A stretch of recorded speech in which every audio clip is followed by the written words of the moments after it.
Frecvența Radio Live, un radio 100% creștin.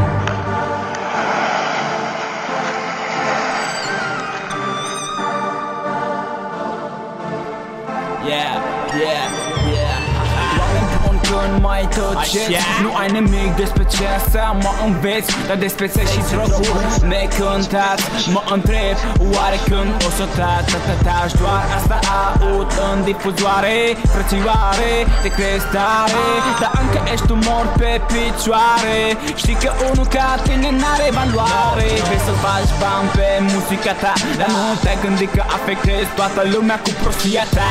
Arta și mânia lui Dumnezeu spre tine, să nu spui mai târziu că nu ți-am spus ieri. Vă mirați de cei copii, sunt așa de răi. Ia gândește-te mai adânc, măi. Satan bate joc de voi, dar mintea voastră e închisă ca la niște oi. Voi meritați să fiți aruncați din paradis. Hristos a murit așa cum Biblia a zis, doar ca tu să nu fii închis și pe veci în foc ucis. Mulți fac omor pe pământ, dar când ajung în mormânt s-a cheat cu un simplu cuvânt. Strângeți-vă că omor în cer, unde toți un fi pierd. Ram for the people, ajută-ne, Doamne, la asta.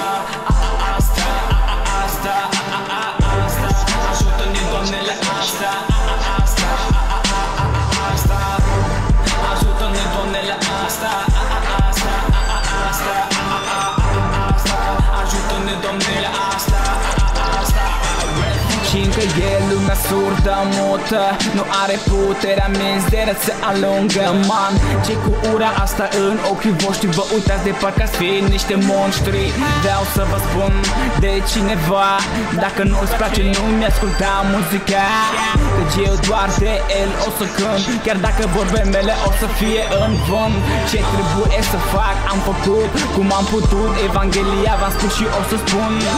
Nimeni nu mă va opri sau la alții povesti, eu rămân mai departe așa. Aici din nou pe strada mea, vino la biserică că-și merită să vii.